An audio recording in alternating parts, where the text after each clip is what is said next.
कुछ ही देर में सस्पेंस से भी पर्दा उठ जाएगा कि आखिर किस किस सेक्टर को कितना कितना बजट दिया जाता है। ऐसे में बजट को लेकर तमाम चर्चाएं हैं, तमाम ऐसे सवाल हैं जो कि किए जा सकते हैं। हमारे साथ जुड़े हैं डॉक्टर भुवनेश चंद्र शुक्ला, जो कि एजुकेशन सेक्टर देखते हैं, वहीं आलोक श्रीवास्तव उद्योगपति हैं, और निकिता ग्राउंड जीरो से हमारे साथ जुड़ी हैं। सबसे पहले तो निकिता, मैं आपके पास आऊंगी, आप अपडेट दीजिए क्या कुछ अभी वहां पर चल रहा है। कुछ ही देर में लगभग 15 मिनट बाद बजट पेश होने वाला है, क्या तैयारियां हैं वहां की, क्या तस्वीरें हैं? आगे की जिस तरीके से आज बजट पेश होने के पहले लगभग 9 बजे मुख्यमंत्री योगी आदित्यनाथ यहाँ पर आपको बता दें किस तरीके से मुख्यमंत्री योगी आदित्यनाथ ने बजट को मंजूरी दी और उसके बाद यानी 11 बजे दी और उसके ठीक बाद यानी 11 बजे विधानसभा सत्र का तीसरा दिन है, बजट सेशन का थर्ड डे, जहां पर वित्तीय वर्ष 2025-26 का जो बजट है उसको सदन में पटल पर रखा जाएगा। आकार लगभग सूत्रों के मुताबिक 8.5 लाख करोड़ रुपए का बताया जा रहा है, जिसमें सभी महत्वपूर्ण वर्गों का ख्याल रखा गया है। सबसे पहले अगर मैं किसानों की बात करूं, युवाओं की बात करूं, सेक्टर्स में अगर हम आ जाए तो एजुकेशन सेक्टर अगर ले ले, मेडिकल फैसिलिटीज़ किस तरीके से बढ़ानी है, साथ ही सड़कों के निर्माण और उनके एक्सपेंशन यानी चौड़ीकरण की अगर बात की जाए, एक्सप्रेसवेज किस तरीके से और लिंक्ड अप होने हैं और बनने हैं, उनकी अगर मैं बात की जाऊं, उत्तर प्रदेश सरकार लगातार यही चाहती है कि उत्तम प्रदेश की एक शेप दें। और पिछले कुछ सालों में जो एक सूरत निखर के आई है उत्तर प्रदेश की, और खास तौर पर सूबे की राजधानी लखनऊ निकिता, कुछ ही देर बाद ये साफ हो जाएगा कि किस किस सेक्टर में कितना कितना बजट आवंटित किया जाता है। हम चलेंगे डॉक्टर भुवनेश चंद्र शुक्ला के पास। एजुकेशन सेक्टर में हमने देखा है कि बजट पहले भी कुछ खासा आवंटित हुआ नहीं था, ऐसे में इस बार आपको क्या लगता है, क्या कुछ उम्मीदें हैं?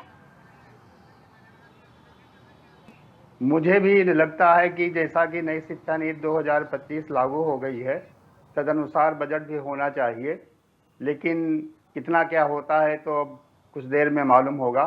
मूल रूप से जिस तरह से बेसिक शिक्षा में इन्होंने कायाकल्प योजना शुरू की, उस तरह से देखा जाए तो माध्यमिक विद्यालय बहुत ही जर्जर और बड़े खराब स्थिति में हैं। उन पर ध्यान देना चाहिए, उनके लिए कुछ बजट हो तो अच्छा है। और साथ में जुड़ी हुई जो शिक्षकों की समस्याएं हैं, खास तौर से जो व्यावसायिक शिक्षा, जो रोजगार परक शिक्षा 20 साल से चल रही है, वहाँ के शिक्षकों को बहुत कम मात्रा में पैसा मिलता है। ऐसे में जीवन यापन करना कठिन है। अगली बात यह है कि आजकल जो टेक्निकल कॉलेज हैं, हमारे मध्यम वर्ग के लिए कुछ नहीं है। सरकार को चाहिए कुछ ऐसे कॉलेजों की स्थापना करे जिनमें IT सेक्टर आज हो, बीटेक, एमटेक और MBA आज छात्र कर सकें।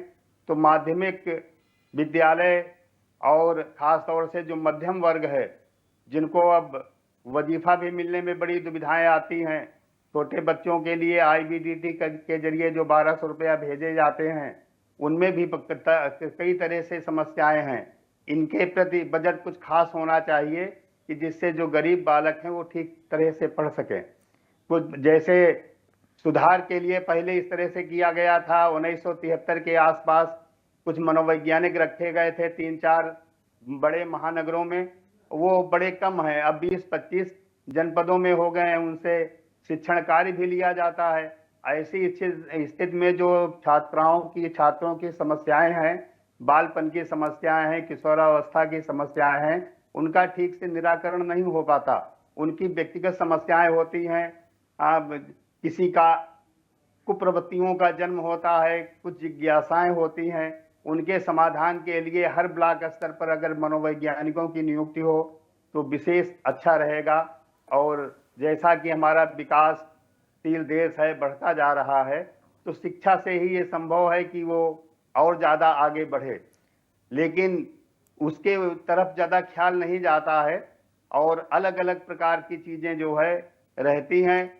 बिल्कुल भुवनेश जी, कहीं ना कहीं युवा भी एजुकेशन सेक्टर में बजट के आवंटन को लेकर नाखुश नजर आए थे जब उनसे बात की गई। अब देखना होगा कि इस बार के बजट में क्या कुछ युवाओं के लिए एजुकेशन को लेकर रहता है। आलोक श्रीवास्तव जी के पास चलेंगे, उद्योगपति हैं, और कहीं ना कहीं हमने देखा है कि CM योगी मंत्रिमंडल का उद्योग को लेकर खासा इंटरेस्ट रहा है, उसको लेकर काफी एक्टिव भी रहे हैं और यूपी में उद्योग को काफी बढ़ावा भी दिया गया। उस लिहाज से यहाँ पर बजट का आवंटन भी उद्योग में काफी अच्छा रहा था। ऐसे में इस बार आप इस बजट को किस तरीके से देखते हैं उद्योग के लिहाज से? देखिए, नमस्कार। सबसे पहले मैं कहना चाहूँगा कि जो आम आदमी की जो बुनियादी ज़रूरतें हैं, सरकार को सर्वप्रथम उस पर ध्यान देना चाहिए। सड़क, स्वास्थ्य, पानी, बिजली और शिक्षा। अगर ये 4-5 चीज़ें सुधर जाएँगी तो हर चीज़ें अपने आप सुधर जाएँगी। जहाँ तक उद्योगों की बात है, आज मार्केट में जो समस्या आ रही है कि कैश का फ्लो या व्यापार, आज जैसे व्यापारी कहता है व्यापार नहीं है, तो ये समस्या जो आ रही है, सरकार को इसके लिए ये सोचना पड़ेगा कि मार्केट के अंदर कैश का फ्लो या मार्केट के अंदर डिमांड कैसे क्रिएट करें। आज मार्केट में डिमांड नहीं क्रिएट है। आज हम अगर अपना मटेरियल बना के रखे हैं, आगे उसके ऑर्डर्स हमको नहीं मिल रहे हैं कि उसको हम आगे जाकर के कहीं मार्केट में सेल आउट कर पाए, जिससे कि देखिए इंडस्ट्री 24 घंटे चलने वाली चीज है। अगर बॉयलर से हमारी चिमनी से मतलब जो है धुआं निकल रहा है तो दैट मीन प्रोडक्शन चल रहा है। जब प्रोडक्शन उस स्थिति में, जब हमारे पास माल कैपेसिटी खत्म हो जाएगी माल रखने की और आगे माल की डिमांड नहीं आएगी, तो उसको देखते हुए कुल मिलाकर के स्थितियां बन रही हैं कि डिमांड को क्रिएट करना बाजार में बहुत ज्यादा आवश्यक हो गया है कि जिससे बाजार सुचारू चले और जिससे इंडस्ट्री भी सुचारू चल सके। अब आज की डेट में ये समझ के चलिए कि बाजार, जो भी व्यापारी से बात करो भाई, जिससे होलसेलर से ट्रेडर से बात करो भाई, मटेरियल का ऑर्डर लिखाइए, ये हो रहा है कि उसके हमें माल भरा पड़ा है, आगे माल बिक नहीं रहा है, क्योंकि डिमांड की जो है आवश्यकता जो लोगों की है वो करीब करीब आज जो देखा जा रहा है कि अपने आवश्यक एसेंशियल चीजों के लिए वो केवल जूझ रहा है। और जैसे जो भी चीजें हैं, जो अपने खान पान के लिए जो भी चीजें या शिक्षा के लिए, बच्चों की शिक्षा के लिए वो काम चला रहा है अपना आवश्यक, उसके अलावा कोई भी चीज एक्स्ट्रा वो नहीं कर पा रहा है। जब तक देखिए एक्सेस नहीं होगा, कोई भी चीज मार्केट के अंदर चल नहीं सकती। खाने पीने की चीजें, उसके घर गृहस्थी की चीजें वो पूरी कर पा रहा है, तो डिमांड क्रिएट करने के लिए कम से कम एक्सेस होना चाहिए, जिससे जाकर के आदमी जो है अपने दूसरे भी चीजें जो है, जो चीजें उसके आवश्यक है, घर से संबंधित है या साज सज्जा से संबंधित है या उसके मकान निर्माण से संबंधित है या बाजार के अंदर क्रिएटिविटी कुछ है, तो उसकी वजह से जो है वो ना होने के कारण जो आज उद्योगों पे एक बड़ा बुरा प्रभाव पड़ रहा है। आप लोन्स दे रहे हैं, सारी चीजें कर रहे हैं, आप इंडस्ट्री को बढ़ावा देने के तमाम कदम उठा रहे हैं, लेकिन इंडस्ट्री करे क्या? जब प्रोडक्शन उसका होगा, उसके बाद सेल आउट नहीं होगा, तो उसको इंडस्ट्री प्रोडक्शन करके करेगी क्या? बिल्कुल आलोक जी, लेकिन बजट आवंटन के बाद जो मार्केट में जो कुछ भी चल रहा है, कहीं ना कहीं वो मार्केट पे डिपेंड करता है ना, सरकार पे थोड़ी।